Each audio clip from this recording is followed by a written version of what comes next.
E vamos começar a leitura hoje no livro de Jeremias. E é preciso que adiantemos o título da meditação desta manhã, porque vamos tratar da doutrina bíblica batista, o que não importa, a doutrina bíblica da perseverança dos santos. Jeremias 32, de 38 a 40, é o texto inicial.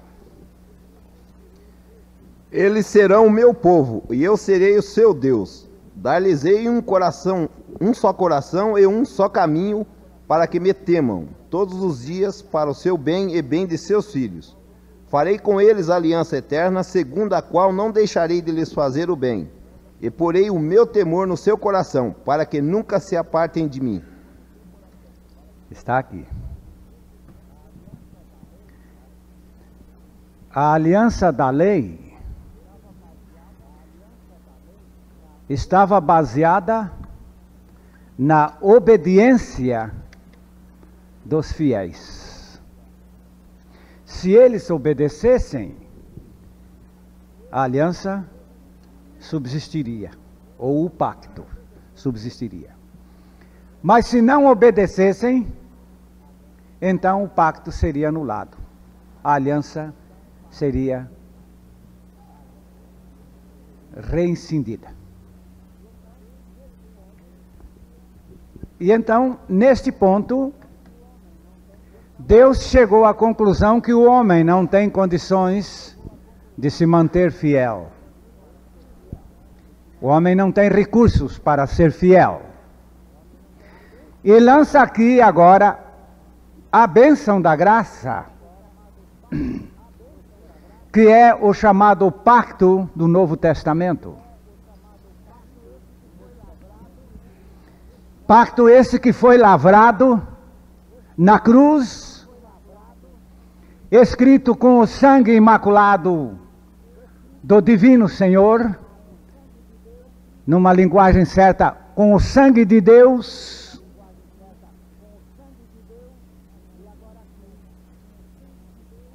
E agora aqui, nós temos o chamado Pacto da Graça, enquanto ali atrás tínhamos o Pacto da Lei. E o Pacto da Graça consiste, nesse verso 38, em primeiro lugar, que Deus criaria para si um povo seu. Tito 2,14. Primeiro, vocês vão ser meus.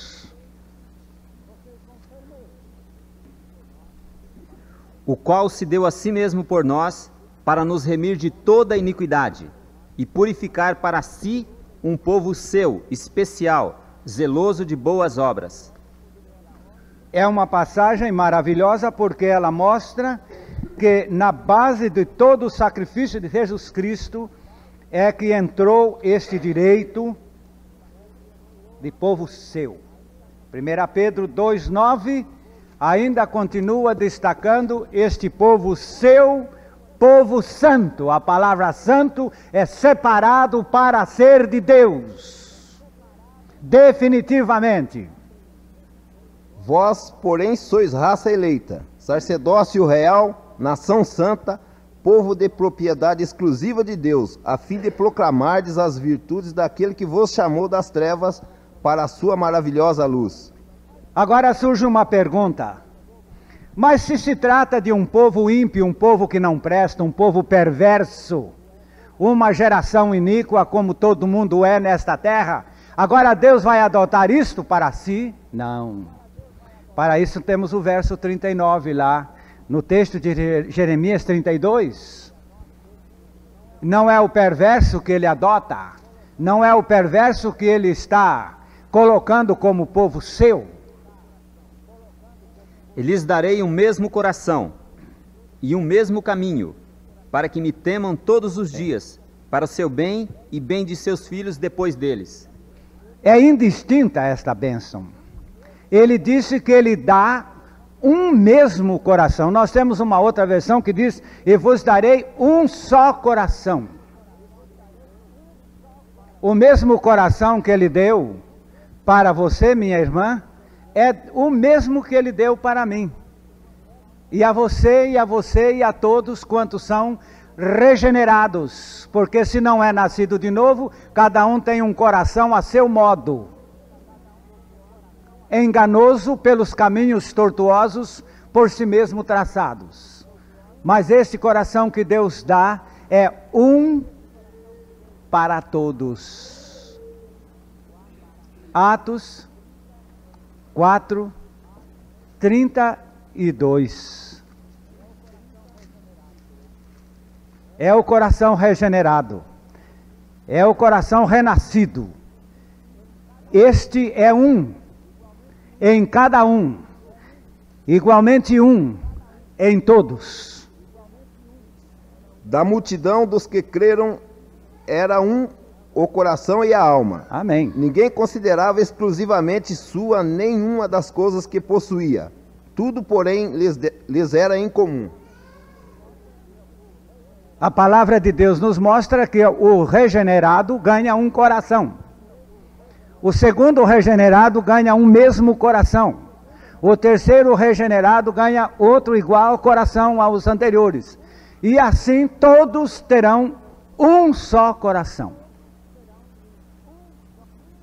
Para mim, uma das características sobre esta questão do coração são estas pessoas que não têm os mesmos pensamentos, não se conformam, não concordam. Estou me lembrando de um diácono que fazia tanta celeuma na vida da igreja, atrapalhava tanto, porque em todos os pontos que o pastor levantasse uma orientação, esse diácono levantava lá: eu não concordo. E dali a pouco era problema criado. Dali a pouco um irmão ou outro levantava um ponto de vista: eu não concordo. Aí um dia esse homem estava perturbando tanto que o pastor disse na assembleia: irmãos, vamos pedir a Deus para levar esse diácono logo para o céu. E ele levantou lá e disse: eu não concordo. Nem de ir para o céu. Não tem um coração igual. E agora aqui no versículo 39 você vai notar o que estamos analisando. Não é só a questão de um coração, mas sim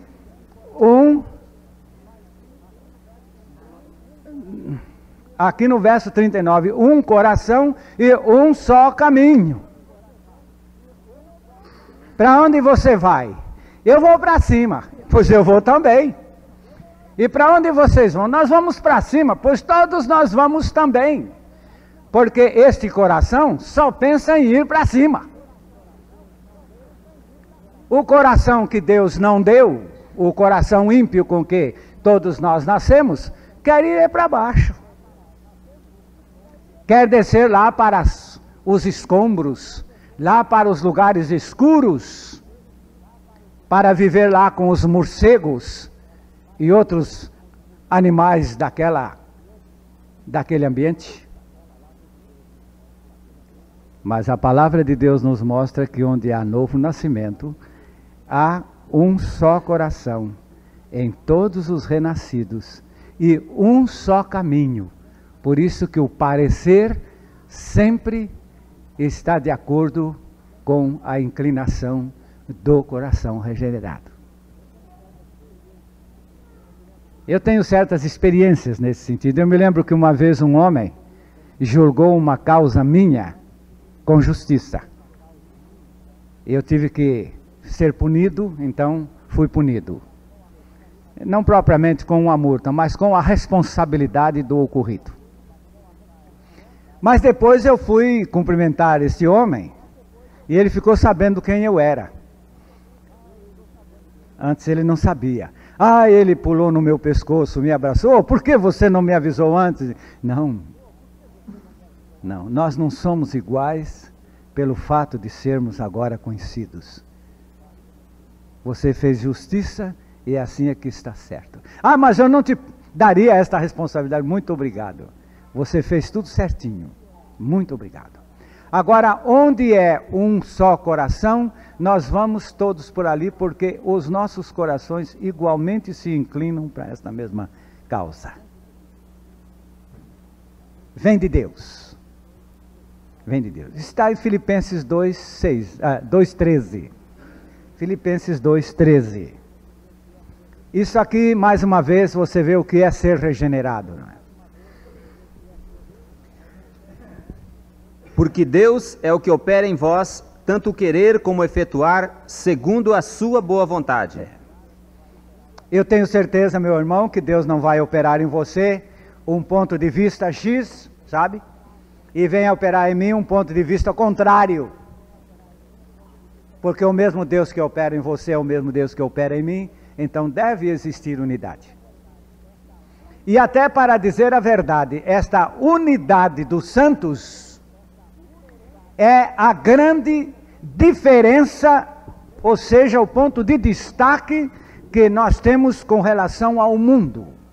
Capítulo 17 de João. Eu me recordo de um advogado que tinha sido criado na igreja e que nunca foi nada. Mas ele estava lá numa reunião e ele se levantou para dizer umas palavras à igreja. Ele disse: aqui, entre este povo santo de Deus, onde impera uma verdade que vos faz um povo só, é diferente daquele mundo cheio de hipocrisia, cheio de falsidades, cheio de enganos, cheio de diversidades, porque aqui vocês são um povo só, até para chorar. Eu estou notando, nós estávamos chorando naquele dia, despedindo uma família muito querida do seio da igreja, e então ele disse: eu vejo até nas vossas lágrimas a unidade de um povo. E aqui a palavra de Deus está dizendo no versículo 21, João 17, 21. A fim de que todos sejam um, e como és tu, ó Pai, em mim, e eu em ti, também sejam ele em nós, para que o mundo creia que tu me enviaste. Amém. Engraçado, nós estamos pensando em cantar bonito para o mundo crer que Jesus Cristo veio. No entanto, o plano de Deus não é este. O plano de Deus é mostrar um povo, a unidade de um povo, porque isto vai levar o mundo a crer que Jesus Cristo veio. Mas o nosso assunto não é esta unidade. Agora, olhando para o texto de Jeremias 32:40, ele diz: farei com eles um pacto eterno, de não me desviar de fazer-lhes o bem.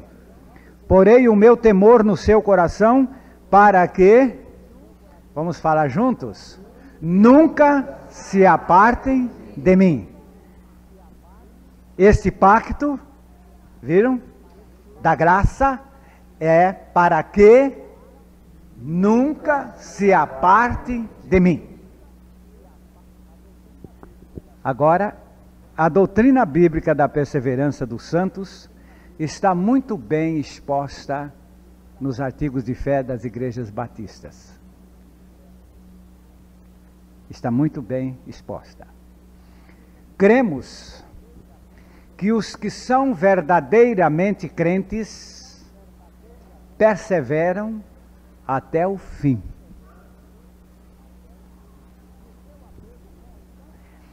Que o seu apego constante a Cristo é o indício certo que os distingue dos crentes superficiais. E que uma providência especial vela sobre o seu bem-estar. E que eles são guardados pelo poder de Deus para a salvação mediante a fé. O santo persevera. Persevera. João, capítulo 8, verso 31. Jesus dizia, pois, aos judeus que criam nele: se vós permanecerdes na minha palavra, verdadeiramente sereis meus discípulos. É permanecendo na palavra de Deus que perseveramos. Eu não estou apontando para os irmãos que têm Bíblia guardada em casa e que todas as vezes que vêm ao culto da igreja trazem a sua Bíblia. Isso não é perseverar na palavra de Deus, nem é permanecer na palavra. Outro dia eu vi uma Bíblia que começou a ser usada no século passado. Vi ali registros de famílias lançados no século passado. Mas depois eu abri a Bíblia e não tinha texto nenhum marcado na Bíblia. E eu comecei a folhear a Bíblia pensando, será que esta Bíblia velha não existiu ociosamente? Porque isso não é perseverar na palavra, não é permanecer na palavra. O permanecer na palavra é buscá-la, é meditá-la. Salmo 1, 2. É ter prazer nela. Eu estou me lembrando de um artigo que li uma vez, intitulado Diário de uma Bíblia. E achei muito curioso aquilo. Então a Bíblia está contando o que acontecia com ela, não é? Disse, hoje foi o dia de Natal. Levaram-me até o templo.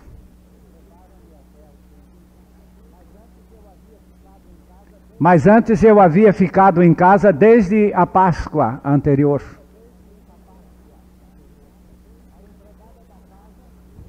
A empregada da casa, quase todas as sextas-feiras, me apanhava para remover de sobre mim o pó.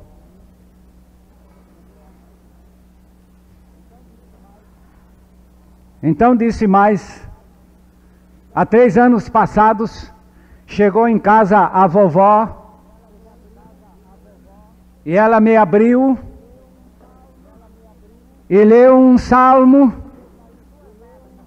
e deixou cair 2 lágrimas sobre as minhas páginas.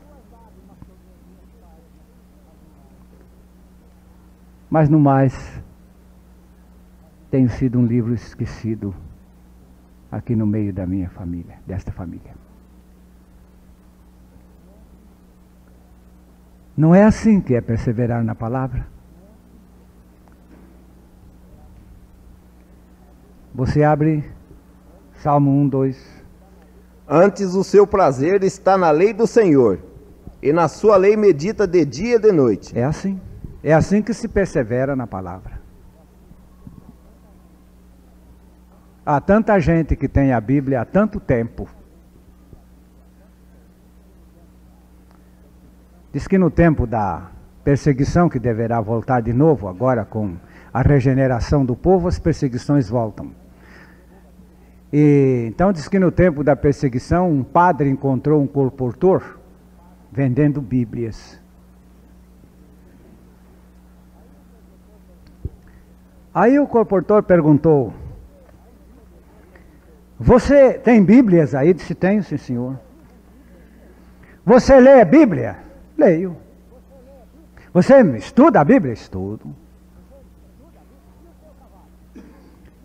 E o seu cavalo? O que o senhor quer saber do meu cavalo? O seu cavalo estuda a Bíblia? Disse, não, mas há muita gente que tem Bíblia e é como o meu cavalo.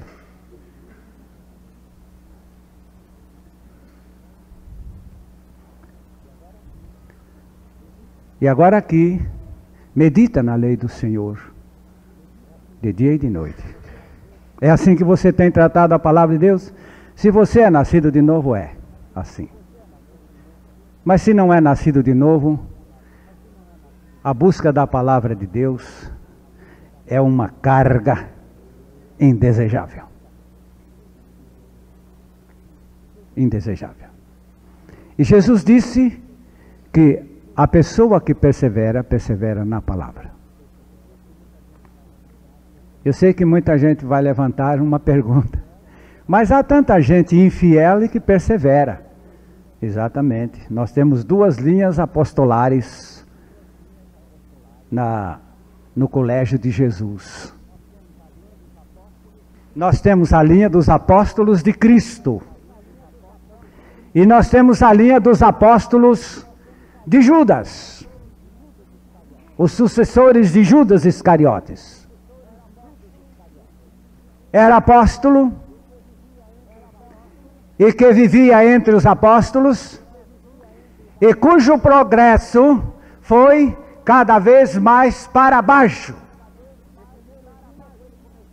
O primeiro dia que ele começou a seguir Jesus, ele não tinha a evolução que ele teve 3 anos e meio depois, quando vendeu o Senhor Jesus Cristo por 30 moedas de prata. De modo que há progresso na maldade. E há muita gente que persevera na igreja, de problema em problema, de dificuldade em dificuldade. É o seu divertimento. É a sua nutrição. Mas não está prosperando como santo. Pelo contrário, está prosperando como ímpio. Porque esta perseverança de que aqui falamos é o mesmo que você pegar um peixe e colocá-lo na água. Então, quanto mais ele permanecer na água, mais vida ele tem. Agora você pega um gato e o mergulha aí no fundo da água, ele não vai aguentar por muito tempo. Se não é regenerado, a sua perseverança é no sentido contrário, porque não suportará viver a santidade. Aliás, a doutrina da perseverança é uma pedra de toque no povo. Agora aqui, quando vimos que a perseverança é este apego constante a Cristo, nós vamos observar em 1 João 2, 27 e 28, que a unção do Espírito Santo é dada a uma nova criatura para que ela tenha condições de perseverar. E a unção que vós recebestes dele fica em vós, e não tendes necessidade que alguém vos ensine.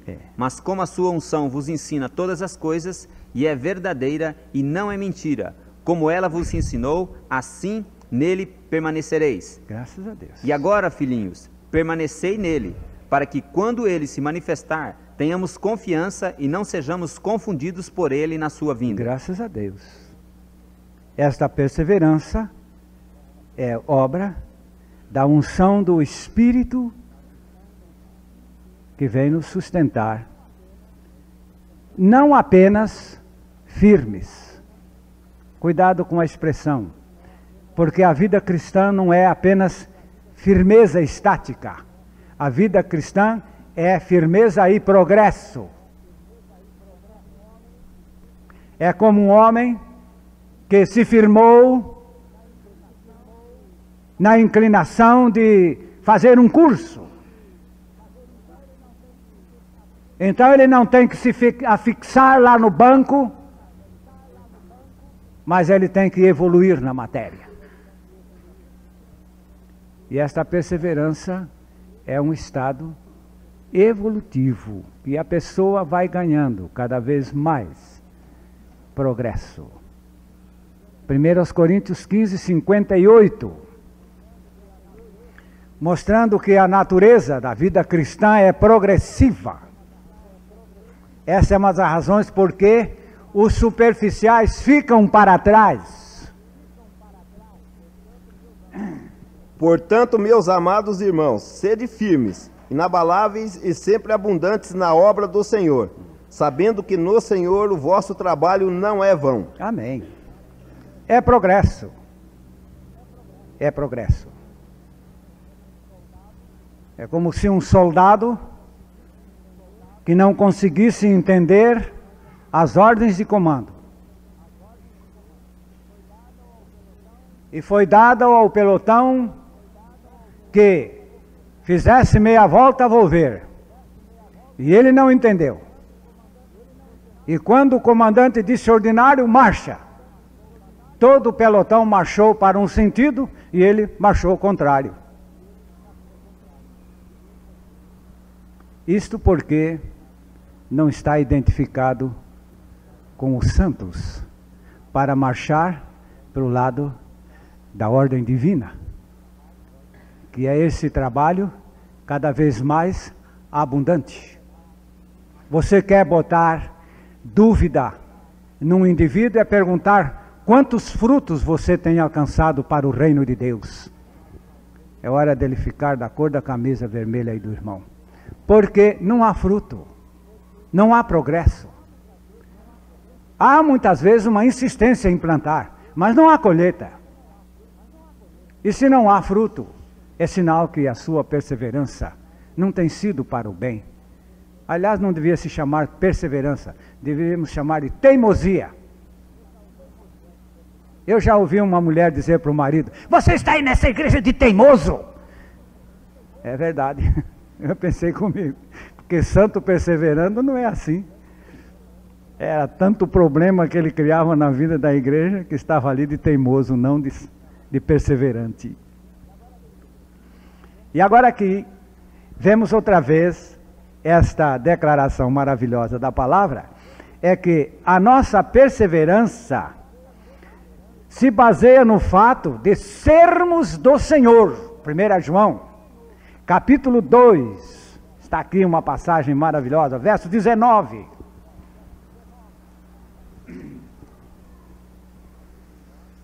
Saíram de nós, mas não eram de nós. Amém. Porque se fossem de nós, ficariam conosco. Mas isto é para que se manifestasse que não são todos de nós. Saíram de nós porque era prosélito. Eram prosélitos. E estes prosélitos não têm fôlego para viver e para correr a nossa jornada.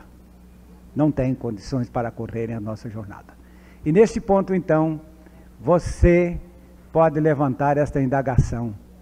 Como está sendo a minha vida? Eu tenho prosperado? Eu tenho levado almas para o reino de Deus? Pois eu estou arriscado, então, a duvidar de mim mesmo. Mas você agora pode olhar para esse ponto. É que o salvo, o santo, persevera. E a sua perseverança é progressiva.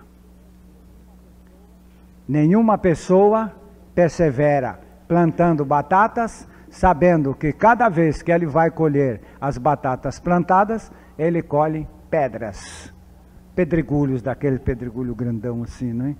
Mas isso não é colheita do que eu queria plantar. Então vai plantar outra vez, colhe outra vez pedregulhos, talvez maiores desta vez, não é? Mas então esta safra não é a que eu preciso para prosperar. Eu tenho que alcançar o fruto para a glória de Deus, que são almas regeneradas, almas salvas.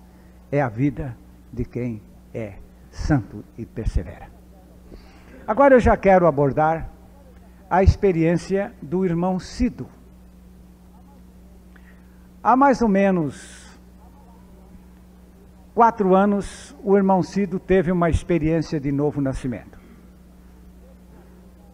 Ele já vinha da Assembleia, entrou numa igreja evangélica aqui no Paraná, depois deixou esta igreja, foi para aquele movimento do Joaquim Gonçalves, lá de Goiânia, depois deixou aquele movimento e ficou um tanto no ar, e dali a pouco chegou a conhecer a doutrina do novo nascimento e abraçou com uma experiência tremenda, e ele ficou sólido.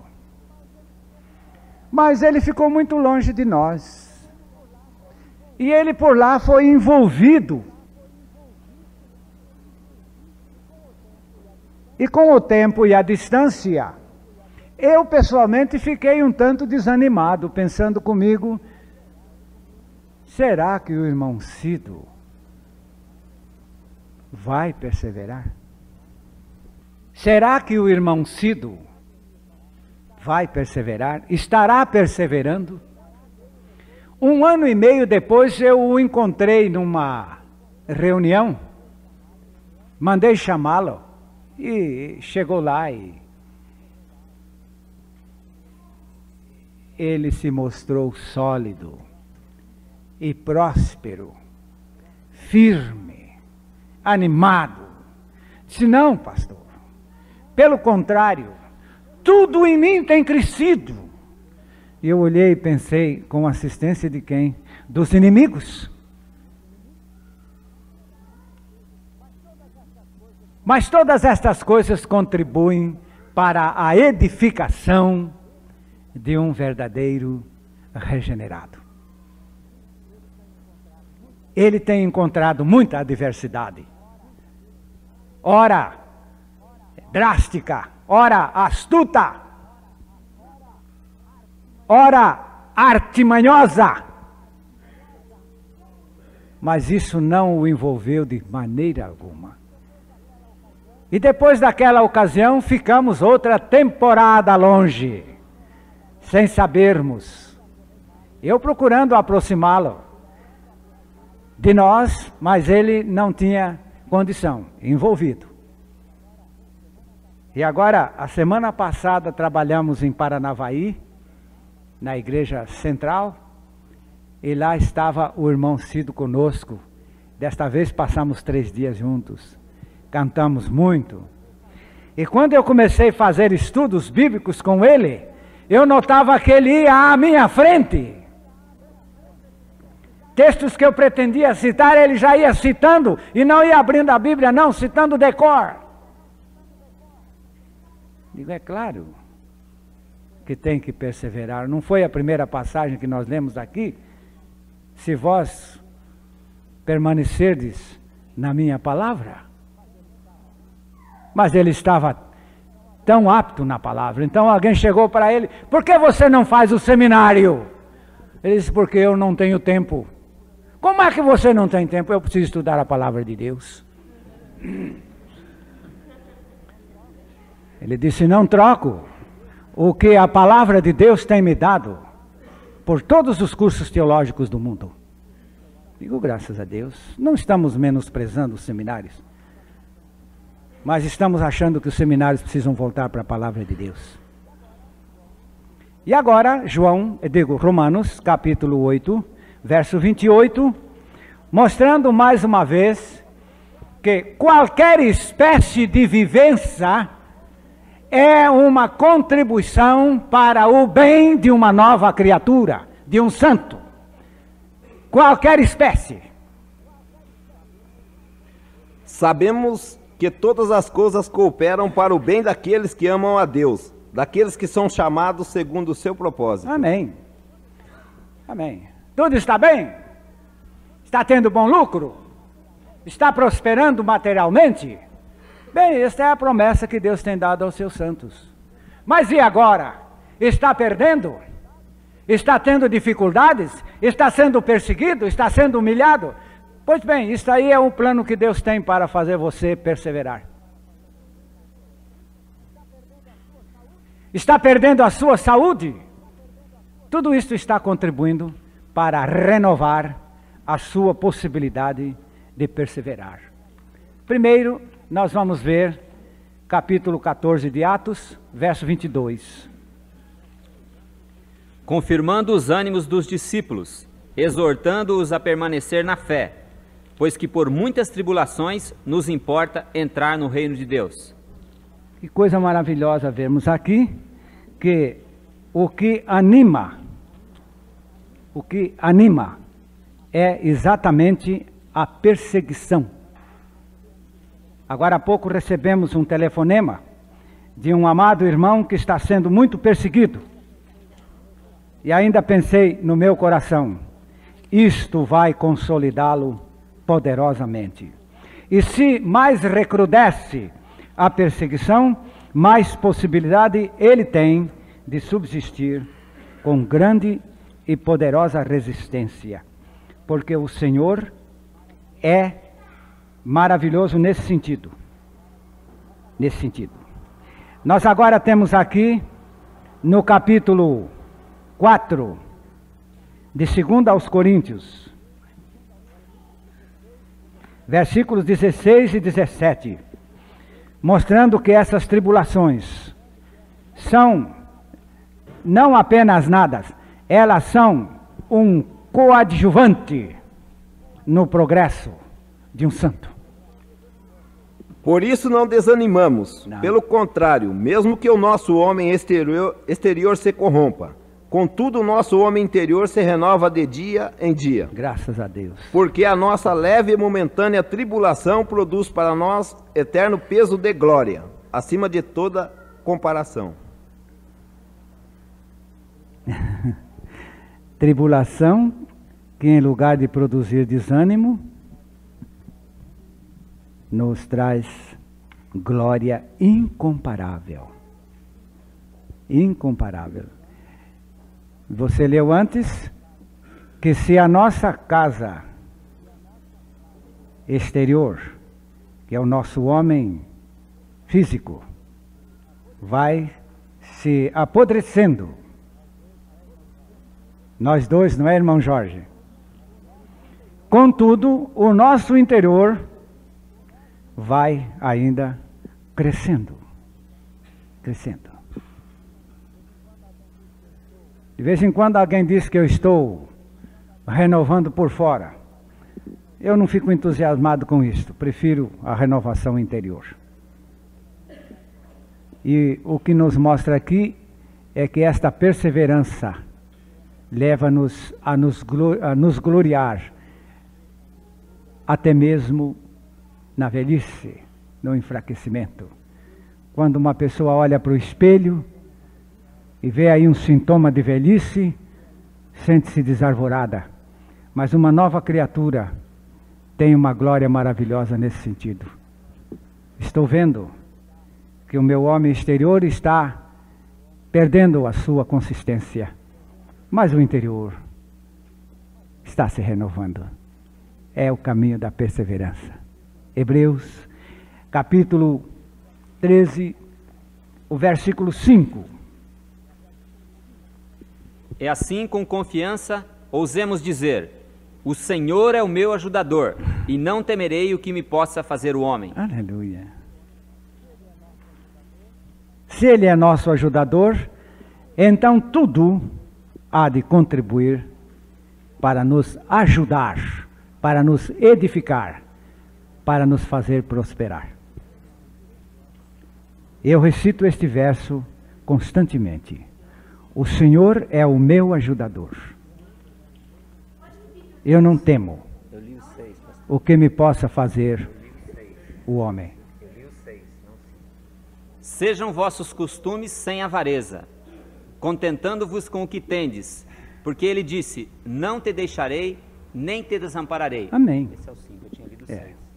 O sentido desta perseverança está baseada não no esforço de uma nova criatura, mas no fato de que Ele prometeu nos sustentar até o fim. 1 Coríntios, capítulo 1, versículo 6. Os irmãos que já estão cansados, podem ficar animados, que agora mesmo nós vamos terminar. Assim como o testemunho de Cristo tem sido confirmado em vós, E o 7. de maneira que não vos falte nenhum dom, aguardando vós a revelação de nosso Senhor Jesus Cristo. Pode ler o 8 também. O qual também vos confirmará até ao fim, para seres irrepreensíveis no dia de nosso Senhor Jesus Cristo. Toda a provisão, todos os dons, todos os recursos supridos, para chegar nesse verso 8 dizendo que Ele é o que nos confirmará até o fim. Agora, meus amados, está aqui a doutrina calvinista que os batistas esposam aqui. Quem nos preserva é Ele. quem nos faz prosperar é Ele. É tudo nele. Então temos confiança de que não há falha, porque estamos nele. E toda a garantia disso tudo é dele.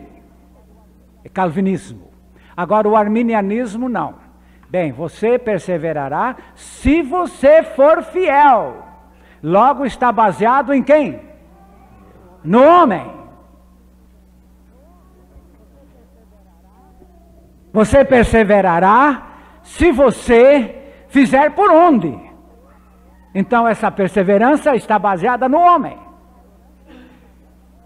Daí o admitir-se que uma pessoa pode ser salva e daqui a pouco será perdida, depois se salva de novo, depois se perde de novo e fica este jogo para lá e para cá. Aliás, que dois calvinistas se encontraram e um deles disse o seguinte: eu tenho certeza de que a qualquer momento que morrer, eu estou seguro, porque a minha perseverança está dependendo dele.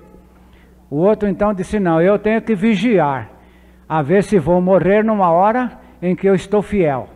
Porque se eu morrer infiel, eu estou perdido. Mas se eu morrer fiel, eu estou salvo. E assim, uma salvação dependendo do indivíduo e não de Deus. Irmãos, esta heresia é comprometedora. E ela está em plena desarmonia com a doutrina da perseverança dos santos, à base do poder e da graça de Deus. Eu sempre digo, quando estou pregando nas igrejas arminianas, eu digo, bem, a diferença está nisto. É que você crê que se você for fiel, perseverará. E eu creio que aquele que é fiel é sustentado pelo Senhor. Para nós, a doutrina da perseverança dos santos tem mais base na palavra de Deus, segundo a posição calvinista. Agora, Filipenses 1:6, onde continuaremos agora observando que não está dependendo de nós esta perseverança. Tendo por certo isto mesmo, que aquele que em vós começou a boa obra, aperfeiçoará até o dia de Cristo Jesus. Como me alegra esta verdade. Eu agora aprendi uma coisa nesta verdade da palavra. É que nós podemos levar uma pessoa ao novo nascimento e deixá-la só. Porque não ficará só. Porque aquele que começou a boa obra há de determinar o seu sucesso até o fim. Ele é Ele, o nosso Deus eterno, que sabe como sustentar-nos até o fim. Isto, meus amados, baseados na experiência do novo nascimento. Quando foi que ele começou a boa obra? Foi quando ele nos atraiu, quando ele nos crucificou com ele, e quando ele nos deu a sua vida na ressurreição. E daí em diante, ele não pode perder o que ele começou.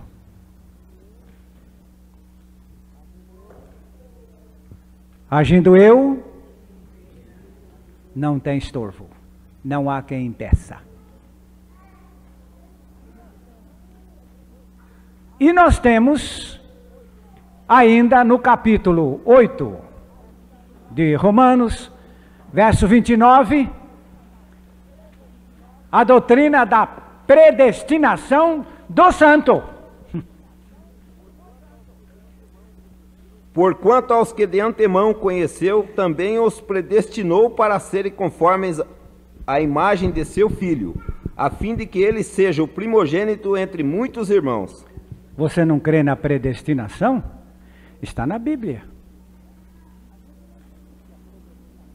A gente não discute a predestinação do ímpio, sabe? Porque todo ímpio está predestinado a ir para o inferno. Mas agora entra a predestinação quando uma pessoa nasce de novo.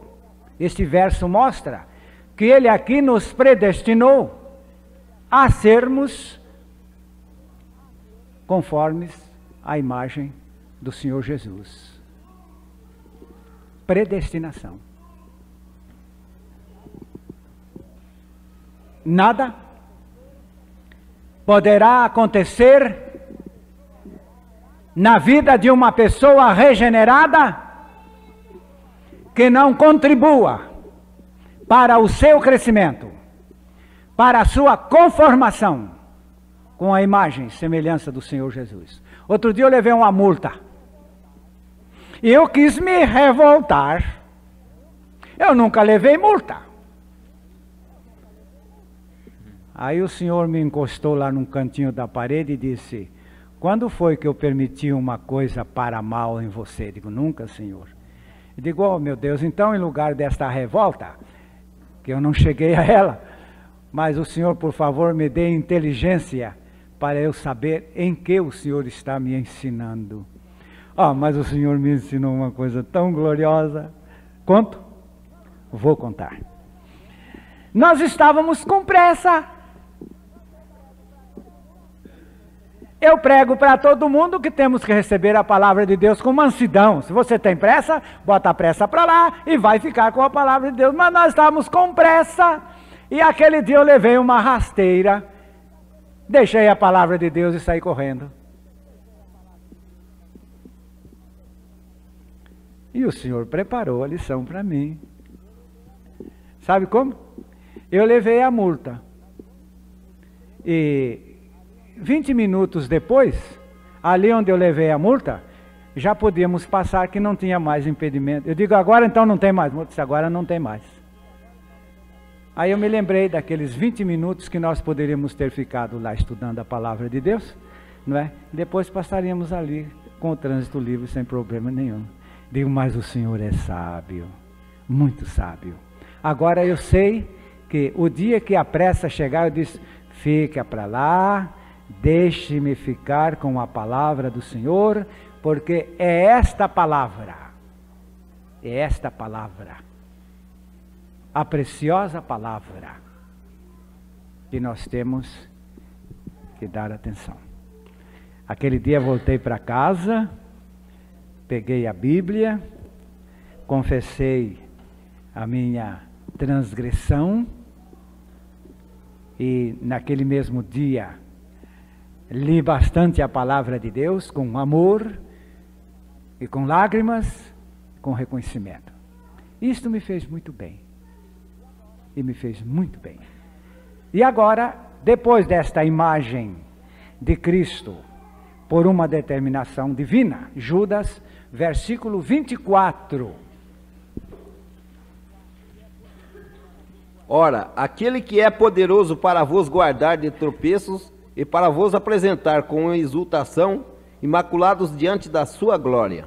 Graças a Deus. Ele é poderoso para nos guardar de tropeço. O sentido não é propriamente o tropeço, o sentido é cair. Cair. Ele é poderoso para nos guardar de tudo isto. A Ele toda a glória por causa desta proteção maravilhosa. Hebreus 1:4. Vejam, irmãos, como tudo está dependendo dele. Dele, exclusivamente dele. Feito tanto mais excelente do que os anjos, mas herdou mais excelente nome do que eles. Eu errei, é 1:14. Não são porventura todos eles espíritos ministradores, enviados para servir a favor daqueles que hão de herdar a salvação? Amém. Ele coloca todos os seus anjos, sabem, em apoio a uma nova criatura para preservá-la até o fim. Não só ele com todo o seu poder, mas ele com todos os seus anjos, os seus exércitos celestiais, Eles existem a serviço de Deus. Mas aqui diz, a serviço de Deus, visando a nossa perseverança. Será que alguém vai poder vencer esse potencial? 1 João 4, verso 4.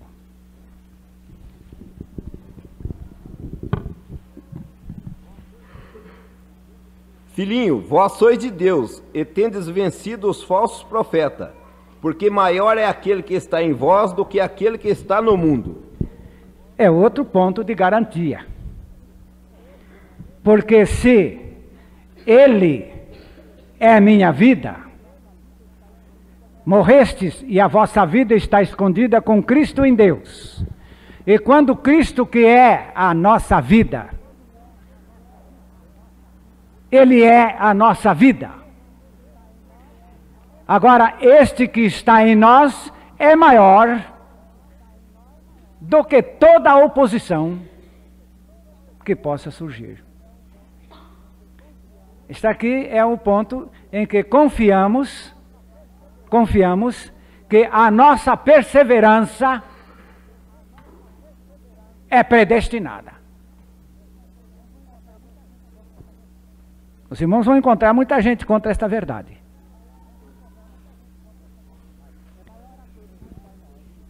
Mas é maior aquele que está em nós do que o que está no mundo, e portanto não existem poderes que nos vençam. Lá em 1 João 5,18 diz que nós somos intocáveis. Sabemos que todo aquele que é nascido de Deus não peca, mas o que de Deus é gerado conserva-se a si mesmo, e o maligno não lhe toca. Os intocáveis. Agora está saindo o filme dos intocáveis. Quantos são os intocáveis? Não sabe quantos? Então põe mais um, que é eu. Também o maligno não me toca. E mais um aí? Alto, pode ler. Assim. 5, 23 e 24. 1 Tessalonicenses 5, 23 e 24. Está de acordo? O mesmo Deus da paz vos santifique em tudo, e o vosso espírito, alma e corpo sejam conservados íntegros, irrepreensíveis na vinda de nosso Senhor Jesus Cristo. Fiel é o que vos chama, o qual também o fará. Amém. Amém. E finalmente, nós temos o texto de João, capítulo 10, os versículos 27 e 28.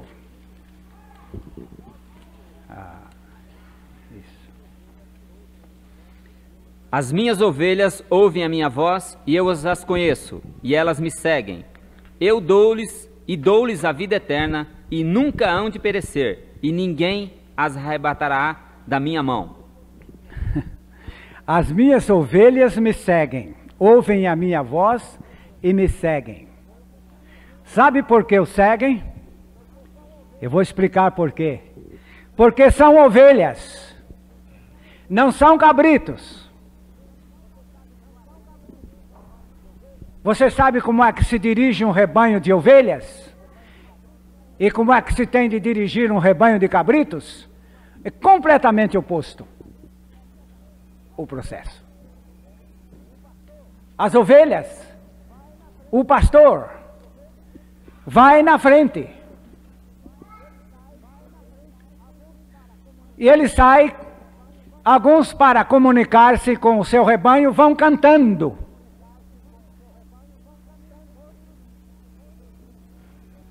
Outros vão conversando com as ovelhas, mas eles vão à frente e as ovelhas vão atrás, e nenhuma quer ficar para trás. Se alguma delas perde um tempinho ali para apanhar mais um punhado de capim, ela arranca aquilo logo e sai correndo atrás. As ovelhas ouvem a voz do pastor. Você vai fazer isso para carregar cabrito que você fica sem nenhum. Eles não vão atrás. Eles não gostam de pastor. Não é assim que acontece nas igrejas? Fica nenhum. As minhas ovelhas ouvem a minha voz. Tem mais um outro ponto aí na frente, dizendo: elas me conhecem. Elas me seguem.